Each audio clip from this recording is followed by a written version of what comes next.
En este segundo vídeo del posimpresionismo hablaremos de 4 personalidades posimpresionistas.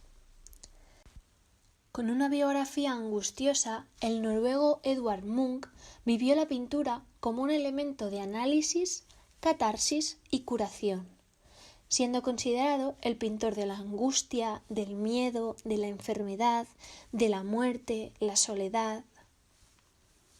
En un inicio, su carrera artística bebía del simbolismo de Gauguin y de la obra de Van Gogh, con la que descubrió cómo plasmar emociones profundas y así pudo retratar a la perfección al hombre moderno y su sufrimiento existencial, muy vinculados tanto al sexo como a la muerte. Su estilo es muy personal y expresivo y para nada naturalista. Está muy relacionado consigo mismo y con su mirada pesimista de la vida. Munch vivió una existencia marcada por la soledad, por la depresión, por el alcoholismo, hecho que contribuyó a su creatividad, pero también explica el resultado de estas obras tan angustiosas, tan pesimistas y tan existencialistas. Como es bien sabido, su obra más famosa es El Grito, que pintó en 1893. En ella observamos un personaje extraño que se pone las manos en la cabeza con la boca abierta en un puente donde vemos 2 personajes más. El paisaje es marítimo y se corresponde básicamente a un fiordo tan típicos del territorio noruego. Podemos observar un claro predominio del color por encima del dibujo. El artista combina el uso de una paleta cromática brillante y de colores planos con una pincelada gruesa con la que crea ondulaciones. El impacto visual es determinado por el color rojo y el naranja de un cielo crepuscular que estalla sobre el azul oscuro y negro del agua que amenaza el fiordo. El uso predominante de tonalidades irreales de rojo, azul y negro ayuda a realzar el sentimiento de sufrimiento del individuo. La técnica utilizada nos da la sensación de obra inacabada, ya que las pinceladas son muy visibles, muy largas, muy ondulantes, están muy presentes, no están difuminadas. La luz es irreal, ilumina toda la escena y no encontramos sombras. Compositivamente, la línea diagonal del puente y los 2 personajes del final aportan profundidad. Colabora a ello el paisaje, donde vemos 2 pequeñas embarcaciones. Esta perspectiva exagerada, dramática, con un punto de fuga forzado, transmite una sensación de vértigo y agudiza la sensación de vacío del espacio y la sensación de aislamiento del protagonista. Las figuras son esquemáticas, planas, no tienen volumen. Las facciones deformadas del rostro del personaje principal probablemente fueron inspiradas por una momia peruana expuesta en aquella época en París. Por lo que a los 2 personajes que pasean al otro extremo del puente hace referencia, se muestran indiferentes. Es como que todo el cuadro se ha solidarizado con el protagonista, todo tiene las mismas formas sinuosas que tiene él, pero encontramos estos 2 personajes que se muestran aislados de esta sensación de angustia, que no forman parte de esta soledad, de este aislamiento. La composición es abierta y asimétrica. La barandilla del puente divide el cuadro en 2 mitades, puente y paisaje, y la imagen está organizada en 3 planos. Por un lado el personaje principal, después el puente con los 2 personajes y el protagonista, y luego el paisaje del fiordo con las embarcaciones a lo lejos. Diferenciamos 2 líneas fuertemente contrastadas, una primera recta formada por el puente, la barandilla y los 2 personajes del fondo, una línea que aporta estabilidad, y por otro lado tenemos unas líneas curvas que forman el personaje principal y el paisaje del fondo, que aportan inestabilidad y nos dan la sensación de movimiento, dinamismo, pero también desequilibrio.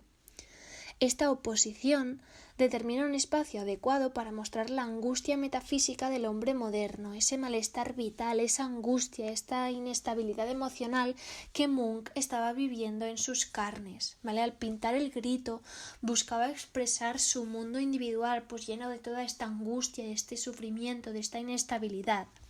El artista está utilizando la pintura como medio para expresar su mundo interior, de manera que todos los elementos plásticos quedan supeditados a esta circunstancia de querer expresar su yo interior. Munch creó un icono del existencialismo.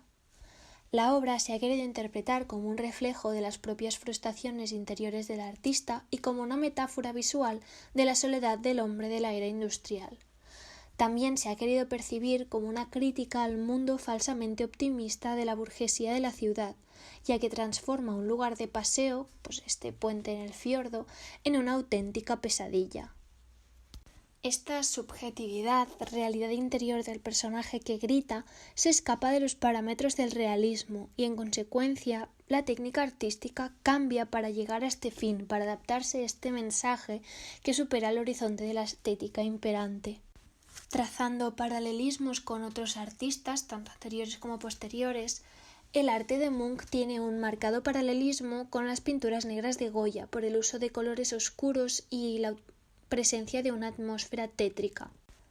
Por el uso simbólico del color y, como hemos comentado al inicio, lo conectamos con Gauguin, y las ondulaciones de su pincelada recuerdan mucho a Van Gogh. En el campo conceptual resultan especialmente afines los temas de los dramas teatrales de Ibsen y la visión pesimista de la vida que mostraba la filosofía de Nietzsche y la literatura de Dostoyevsky. En su intento de reflejar en sus obras las profundidades del alma humana, ejerció una influencia importante en el arte alemán de inicios del siglo XX. En las obras de los expresionistas alemanes del grupo Die Brücke, es decir, El Puente, se pone de manifiesto su afinidad con la pintura de Munch, a quien reconocían como verdadero maestro. El siguiente artista al que haremos referencia es Van Gogh. Van Gogh va a vivir toda su vida atormentado por ser incapaz de seguir la estela de su padre y convertirse en pastor, es decir, en predicador de la doctrina protestante. Y también va a vivir toda su vida atormentado porque será considerado un fracaso a nivel artístico, ya que en su vida solo consiguió vender un cuadro, que realmente tampoco consiguió vender, ya que fue una venta amañada por su hermano, un engaño. Dejando la biografía y pasando a analizar su pincelada, es pastosa y sobre todo muy expresiva. Será una pincelada con mucho color que arrastrará y dotará al lienzo de textura. Su pintura, sobre todo en su etapa final, nos va a mostrar el trazo de un artista atormentado que roza al borde de la locura. De hecho, Van Gogh estuvo internado muchos años en un manicomio y eso marcó su producción y su relación con la realidad. No podemos atribuir pero todo su estilo y pincelada a su estado psíquico o locura, ya que es un estilo que trabajó mucho y que es muy consciente. Por lo que a la temática se refiere, Van Gogh no era francés, sino que era holandés, y esto provocará que no encontremos las temáticas de bar, bohemia que hemos visto en artistas como Lautrec o Degas. Con Van Gogh veremos una recuperación del paisaje que sirve para expresar los sentimientos del artista, un paisaje que será muy introspectivo y que por lo tanto va a ser un paisaje atormentado. Veremos un paisaje tratado de una manera muy distinta a lo que hemos visto anteriormente. No será el paisaje divino e idealizado de los románticos, como por ejemplo de Friedrich, pero tampoco será el paisaje de captación atmosférica impresionista, sino que será un paisaje de expresión turmentada de la realidad que está viviendo Van Gogh, un paisaje muy personal, ¿vale? Muy intrínseco, introspectivo. Por lo que a influencias se refiere, encontramos la fuerza de la pintura de Delacroix, la preocupación del impresionismo por la luz y el color plano, sin sombras ni claroscuros, y el contorno de las figuras con una línea negra de los grabados japoneses o ukiyo-e. Van Gogh en sus obras no se conforma representando la luz o la impresión de la luz, sino que va más allá, exterioriza sus sentimientos, y estos sentimientos se transforman en la representación expresiva que tienen las cosas que él ve o se imagina. Los colores y la forma que él les da están llenas de connotaciones simbolistas. Como es sabido, su obra más conocida es Noche estrellada, que pintó en el sanatorio de Saint-Rémy sin el lóbulo de la oreja y sintiéndose cada vez más tormentado y perseguido por las alucinaciones. La composición de la escena es abierta y asimétrica. Van Gogh la divide en dos mitades, una inferior donde pinta una vista lejana del pueblo de campos y montañas, y la superior, donde destaca el brillo de los astros del cielo. Ambas partes están unidas por unos cipreses que rompen verticalmente la composición y también por el campanario. En la parte inferior, las casas son representadas con líneas rectas y figuras geométricas básicas, pues cuadrados, rectángulos y triángulos. Los árboles y las montañas están perfilados mediante líneas curvas, pero siguiendo unos parámetros de repetición que anulan el dinamismo y crean una sensación de orden y por lo tanto de tranquilidad. En la parte superior predomina la línea curva, ondulada y sinuosa. Los cipreses y el cielo nos despiertan una sensación inquietante de caos y vitalidad, fruto de la utilización de la pincelada dinámica y sinuosa. Esta sensación queda reforzada por los dos remolinos que dominan el centro de la obra y se contraponen a las líneas verticales proyectadas por los cipreses y el campanario. La profundidad se consigue gracias a la colocación de los elementos escalonados en distintos planos, el pueblo, las montañas, el horizonte y las estrellas. La línea de horizonte es baja, hecho que acentúa la importancia del cielo, que se convierte en el tema principal de la obra. El tema es un paisaje nocturno, el que él veía desde su ventana del sanatorio donde estaba ingresado, aunque no todo es real, ya que ni el ciprés ni el campanario son típicos de Francia, sino de su tierra natal, que son los Países Bajos. Incorpora estos elementos fruto de su imaginación, ¿vale? Ambos elementos que conectan el cielo y la tierra simbolizan la fe religiosa del autor y la unión de los vivos y los muertos. Van Gogh no pinta lo que ve, sino cómo se siente respecto a aquello que ve. Distorsiona conscientemente las imágenes para transformarlas en expresión.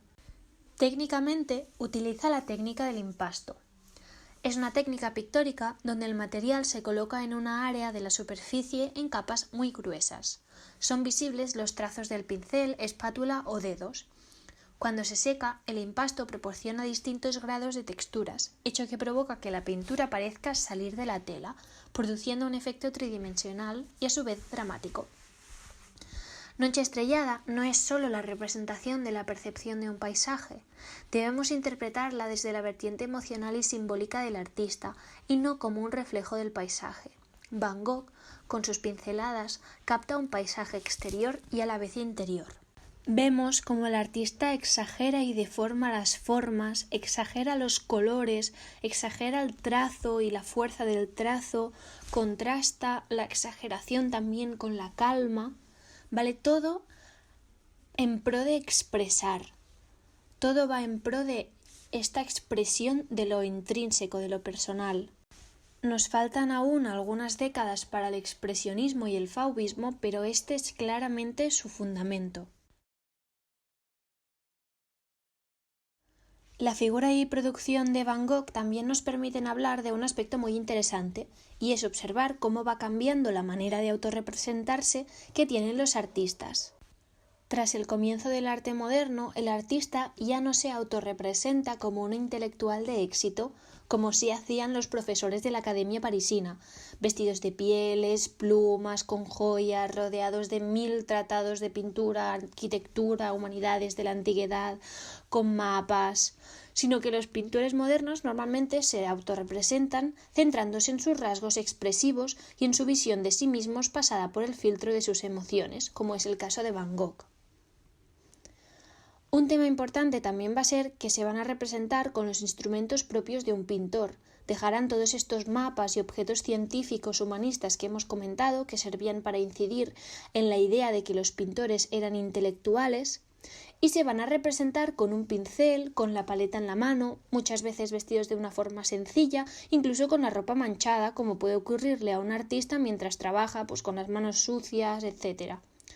Van a subrayar que no son intelectuales, sino que son pintores que se dedican a pintar. Y esta es otra manera de defender la autonomía del arte.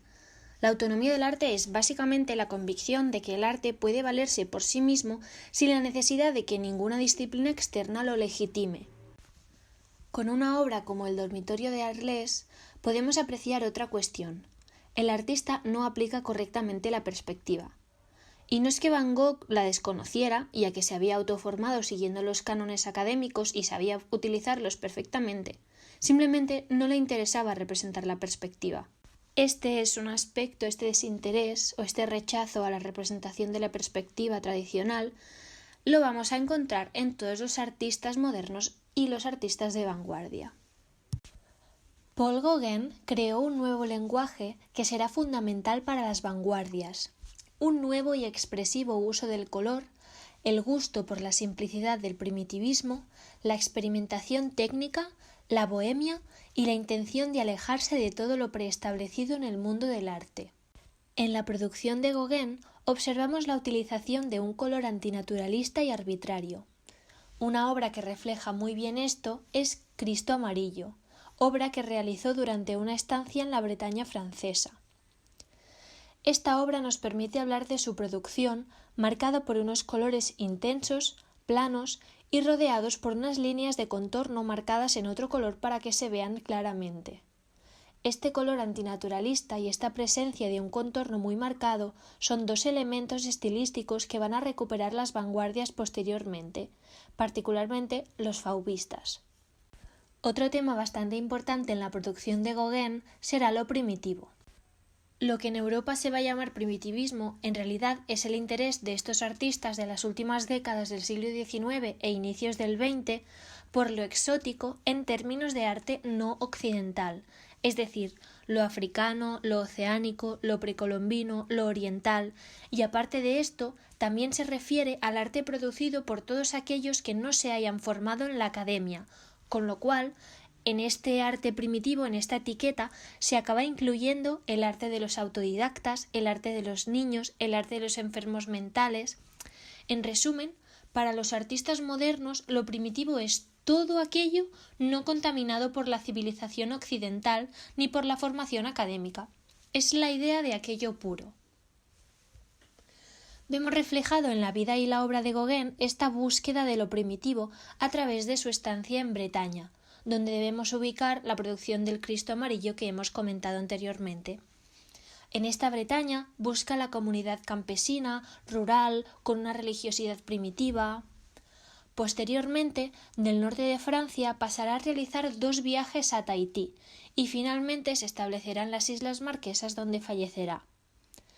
En las costumbres indígenas de estas poblaciones, de este Tahití, estas islas marquesas donde va a viajar, va a encontrar la pureza, la armonía entre hombre y naturaleza, la relación con el desnudo y una sexualidad más libre, que no estaba limitada por la falsa moral burguesa que imperaba en Europa de finales del siglo XIX. Veremos cómo este concepto de volver a lo primitivo, a lo puro, a lo no contaminado, a los lugares de Europa que se han mantenido alejados de la civilización materialista y a los lugares fuera de Europa que se han mantenido alejados de esta civilización, tendrán una gran repercusión en las primeras vanguardias.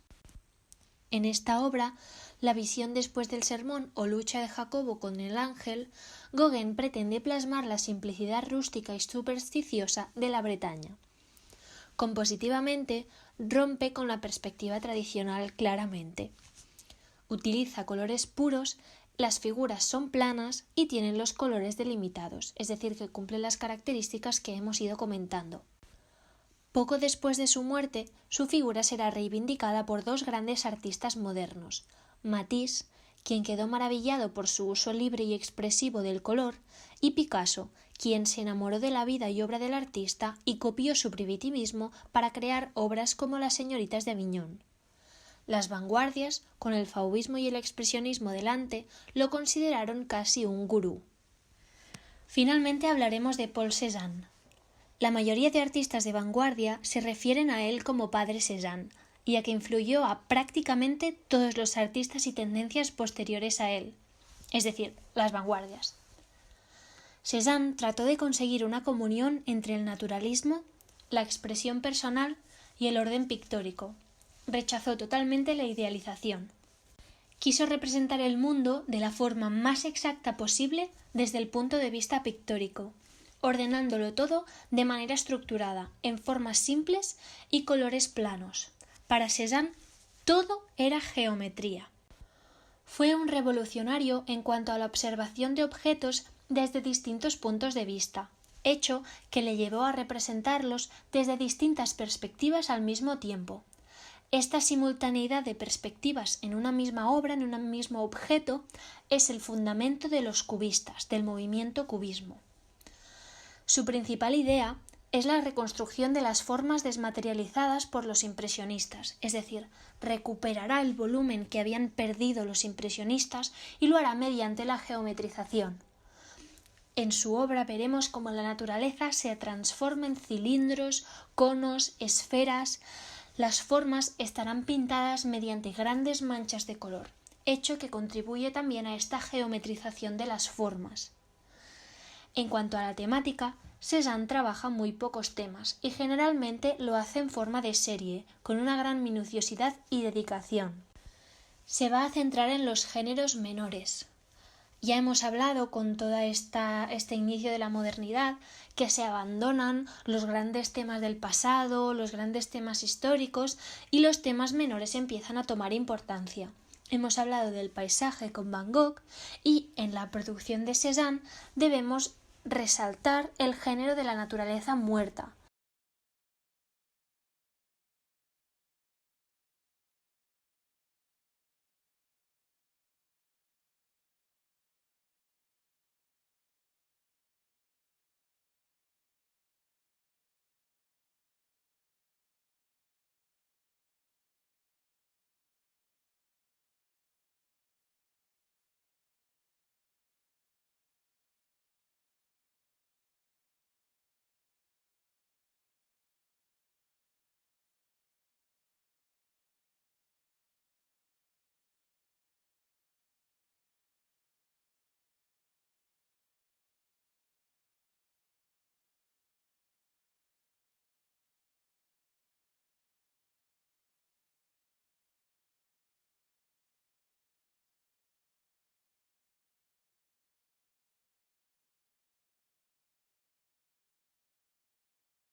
Cézanne, como hemos dicho ya, va a ser fundamental sobre todo para el cubismo, y la transición que él mismo ejerce desde el impresionismo a prácticamente llegar ya al cubismo, y que posteriormente van a seguir tanto Picasso como Braque, la podemos ver perfectamente ejemplificada en las distintas versiones que realiza o dedica a la montaña de Santa Victoria. La versión de 1895 podríamos calificarla de paisaje impresionista de un artista cualquiera dentro del grupo impresionista, ya que encontramos bastante definición, lo enmarca bastante escenográficamente, todavía hay bastantes detalles de las hojas, de las ramas, en el paisaje de detrás podemos ver los campos, la luz. Las cosas no están pintadas académicamente y la pincelada es bastante suelta, es expresiva, pero aún está muy cerca del impresionismo. En 1900, Cézanne empieza a simplificar las formas, incluye cada vez menos detalles en el paisaje. Esto lo tenemos que vincular a una cosa que él le explica a un amigo suyo mediante su correspondencia por cartas. Expone que lo que ha entendido que tiene que hacer el pintor es observar la naturaleza, pero debe quitarle todo aquello que es anecdótico y quedarse solo con la pura estructura de los elementos. Llega a decir incluso que debe transformar la naturaleza en formas geométricas. Y efectivamente esto es lo que va haciendo. Vemos como los árboles se convierten como en masa de algodón de azúcar de diferentes tonalidades de verde y el paisaje va a ser cada vez menos definido. En la última versión de 1904-1906 más o menos, percibimos claramente la silueta de la montaña, pero toda la parte del primer plano no son más que manchas de colores distintos, donde no sabemos si hay árboles, campo, puentes, sino que lo único que vemos son pinceladas de colores diferentes que entran unas en otras mezclándose. Si tenemos en mente lo que posteriormente harán Braque y Picasso, no podemos obviar que parten de Cézanne y de su voluntad geometrizadora de la naturaleza. Una de sus series más famosas es Jugadores de cartas. En concreto he escogido esta obra que forma parte de una serie de 5 cuadros con este mismo tema. Muestra a 2 hombres sentados de cara que juegan a cartas, tal y como se puede deducir perfectamente del título. Observamos que los volúmenes de los 2 jugadores están definidos con las características formas geométricas de Cézanne, que acabarán llamando la atención de Picasso y el resto de cubistas.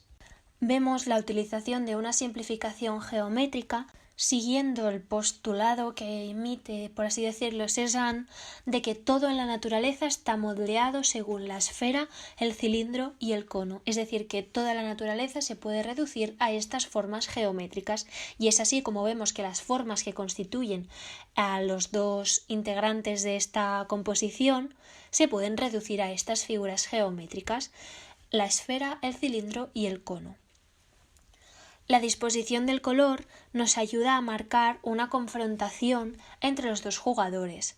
Por un lado tenemos una chaqueta de tonalidades marrones y unos pantalones amarillos, y por el otro, todo al contrario, una chaqueta de tonalidades amarillentas y unos pantalones marrones. Hasta las cartas presentan tonalidades distintas, unas son blancas y las otras son grises. Observamos que toda la tela está construida con tonalidades azules, amarillas y rojizas. Esta restricción cromática intensifica la sensación de austeridad formal. Las pinceladas se presentan solitarias y sintéticas y utiliza la técnica del passage o transición del color, que básicamente es como un difuminado marcado entre los colores, pues del verde oscuro se pasa al verde claro y así al amarillo, un pase de una tonalidad a otra. En otras obras muy destacables de su producción, como por ejemplo la serie que dedica a las grandes bañistas, observamos un acercamiento a Gauguin, ya que representa colores no naturalistas, es decir, arbitrarios, ya que el color de los cuerpos de las bañistas en realidad no es azul ni amarillo. Otra parte que también lo vincula a Gauguin y lo desvincula completamente de la academia es que los personajes no están dibujados correctamente desde el punto de vista anatómico. Observamos que el torso de algunas bañistas es extremadamente largo o no es proporcionado el tronco con las extremidades. También la rigidez de algunos cuerpos se asemeja más a la de un árbol que a la de un cuerpo de carne y hueso. Básicamente, como podemos observar, a Cézanne no le interesa la corrección académica, no le interesa que la anatomía sea científicamente correcta, al igual que no le interesa que los colores sean naturalistas.